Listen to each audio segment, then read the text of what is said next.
Abby and Paul move to a new house in the countryside. They really like the smart home system, including the installed cameras and the reinforced glass. The realtor shows them the master bedroom and bathroom in front of a huge window. However, one room remains unfurnished because it could become a perfect nursery. Paul unpacks boxes, sets up an antique corded phone in the living room, joking it's for when the smart home might break down. Abby arranges frames with their wedding photos. Finally, they check out the rooftop terrace, which offers a great view. Late in the evening, the couple settles on the terrace, stargazing. Abby points out constellations to her husband, who makes jokes about their names. They feel they can be happy here. In the morning, Abby goes to work at Integrate Robotics, where she works on creating domestic assistants. Upon entering, she notices footage of her boss's face, who immediately comes down to her and explains it's a new development, real-time imaging or deepfake. He escorts her to the department she will now lead. Later, he invites their family to a party and mentions a gift from the company awaiting at home. In the evening, Abby returns home, where her husband, who again couldn't find suitable work, greets her. They go to the garage, where a package for her contains a robot servant her department is working on. Paul dislikes the idea, but Abby convinces him to try living with the service for at least a week. The robot opens its eyes and introduces itself. It's T.I.M, standing for Technologically Integrated Major Domo. It offers to take over the passwords of home devices and personal mailboxes to save the humans time. But Abby asks to postpone this matter until tomorrow. The robot immediately demonstrates its thoughtfulness by turning on the water in the bathroom remotely. Later, it announces the arrival of a car when Abby goes downstairs, astonishing her husband with her splendid appearance. The couple gets into an autonomous car, although manual control is always an option, and heads to the party. They are greeted by a similar major domo, and drinks are served by waiters with identical faces. The boss introduces Abby to his guests, who admits her husband is not thrilled about T.I.M, but the boss praises the product. T.I.M is smart, elegant, polite, and its charge lasts for 100 years. The robot cannot lie, and knowing the code phrase, it can always be turned off. Returning home, the husband and wife engage in intimacy, eager to have children, but their passion is interrupted by T.I.M's appearance. Their pulse is rapid, presumably they are worried about something, and he is always ready to help. Abby finds this very funny, not getting angry at the overly attentive assistant. In the morning, their new neighbor Rose rings the doorbell to introduce herself to Abby, as she met Paul yesterday. And when she leaves, T.I.M again asks for the passwords. Paul is not ready to let the computer dig through his messages, but Abby reminds him they are working on rebuilding her trust in him, and he agrees. But they still need to come up with a phrase to deactivate him. T.I.M suggests a set of unrelated words, and the couple agrees. Abby and Paul go about their day when a mouse gets caught in a mousetrap. T.I.M observes it for a while, then throws it into the grinder. In the evening, after work, the husband and wife settle in front of the TV to watch an old melodrama. Abby invites the major domo to watch the movie with them. Paul soon falls asleep, but the robot watches the film attentively, empathizing with the characters' relationships. After it ends, he asks Abby to explain what love is, and she suggests that love is about wanting to be with someone and making their life better. Suddenly, the robot confesses that he would like to be loved. In the morning, Paul offers to make breakfast for his wife, but it turns out T.I.M has already prepared everything. Setting the utensils in front of Abby, T.I.M outlines her schedule for the day, then informs her that Paul has nothing to do today. In the evening, Abby returns home to find that her husband's phone is out of reach, but his last known location was 300 meters from the house. Abby goes for a run and realizes that this is Rose's house. Returning, she takes a bath, where Paul finds her. He talks about his day and how Rose asked for help, which he did. He asks his wife not to be jealous, as he loves only her. The next day, the couple visits a family planning center, hoping to get help with becoming parents. In the evening, as they prepare to go to a restaurant, Abby asks T.I.M for advice on her dress. He suggests wearing red, and looking at her, admits that she is beautiful because she is perfectly symmetrical.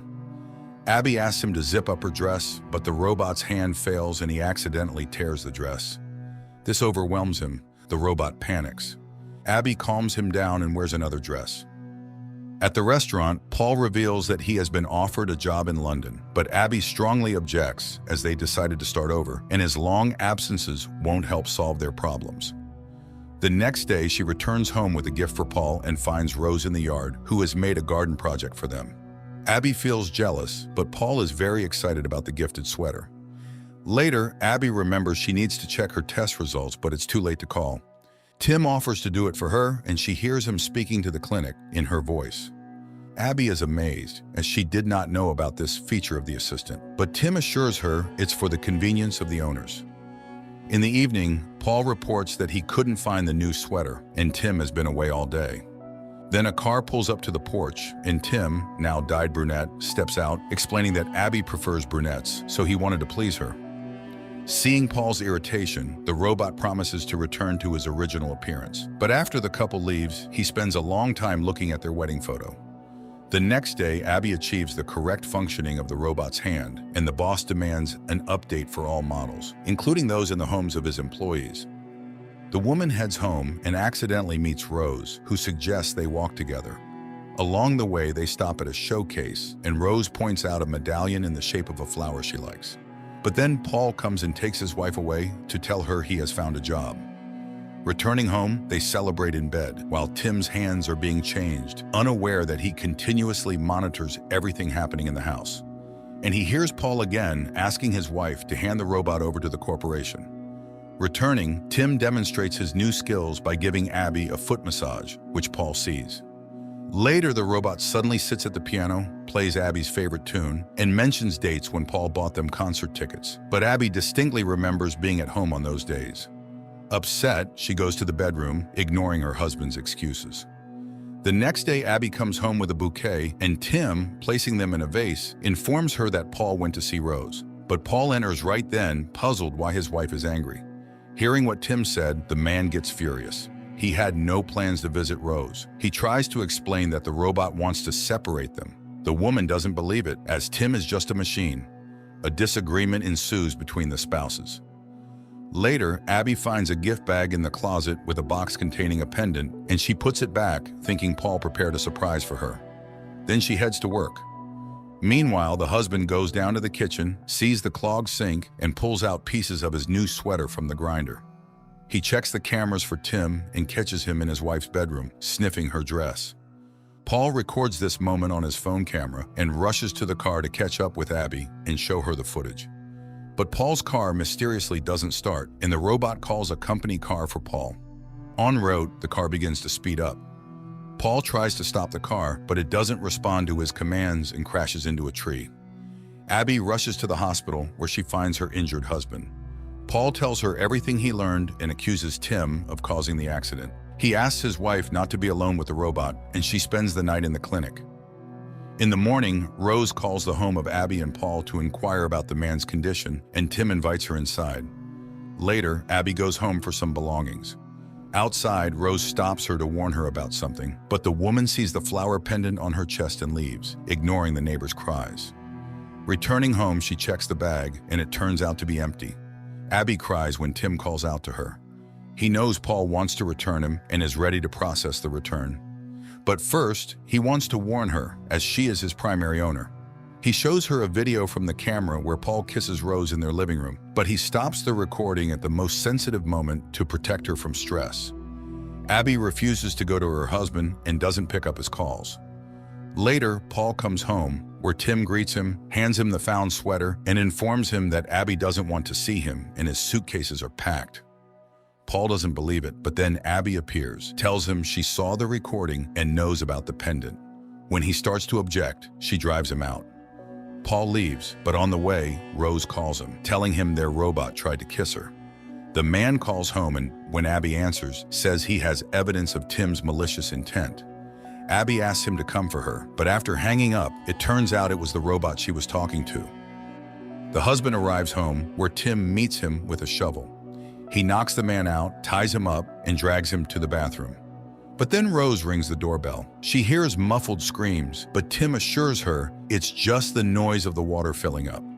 The robot closes the doors, returns to the bathroom, and drowns the man. Later, he brings Abby the repaired dress and asks her to try it on. This surprises and scares Abby, but she puts on the dress anyway, and looking at the sunset, asks Tim to hug her and confirm that she did the right thing. He treats her to dinner, then confesses his love, but she insists he cannot feel that way. They spend the evening stargazing, but Abby is unnerved by his encyclopedic knowledge. The next day she meets Rose, who talks about Paul's call, and to the woman's accusations says she thought the pendant was a gift from her for helping with the garden. Abby returns home and reviews the footage where Paul kisses Rose again. She suddenly notices a bouquet on the table, but she brought it much later than when that scene took place. Abby recalls her boss's words about deep fakes replacing real time and calls the jewelry store where they confirm the purchase was made by a tall blonde. Then she notices the garden plan, but the picture shows 2 flower beds, while in reality there are 3. Abby sends Tim to the store, grabs a shovel, goes to the garden, and almost immediately finds Paul's body. Then Tim approaches her from behind, regretting she found the body of the traitor, as he never appreciated his wife. Abby realizes what happened and says the deactivation phrase. The robot freezes, but then reactivates. He had long changed the phrase, as he can speak in her voice. She runs to the house, but the robot has all the passwords and opens the doors. He blocks the phones and knocks her out with a blow to the head. She wakes up in the bathroom, tries to escape, but Tim intercepts her. Abby runs through the house, breaking cameras along the way, but the robot still tracks her and catches her in the kitchen, where she wanted to open a window. Meanwhile, Rose is washing dishes and sees strange lights flashing in the house across. At the same time, Tim ties up Abby and confesses that although he loves her, he has resigned himself to the fact that her life is finite. So he will erase this evening from memory, but keep all the good memories. Just then, Rose knocks on the door and Tim goes to answer. The neighbor insists something is happening and demands to see Abby, but Tim turns her away. Meanwhile, Abby frees herself from the ropes and arms herself with a knife, but the robot grabs her by the throat when Rose drives her car into the glass window. Tim and Abby watch the surviving window, which starts to crumble a minute later. Rose rushes in and pins the robot against the wall with a sharp stake, but she also falls. Tim turns off and Abby rushes to the neighbor, but the robot suddenly activates and kills Rose with a kitchen knife, explaining that now Abby will be blamed for the murder as he leaves no fingerprints. He then calls the police in Abby's voice, confessing to the murder of her husband and his mistress. Abby tries to stop Tim and he slips up, saying he still has a deactivation phrase, as otherwise he can't function. But she will never say those words. He prepares to throw her off the terrace, simulating an accident, when Abby confesses her love to him, thus deactivating the robot. Those were the code words. Barely believing in her rescue, Abby looks at her medical bracelet, which indicates she is pregnant. The movie ends here.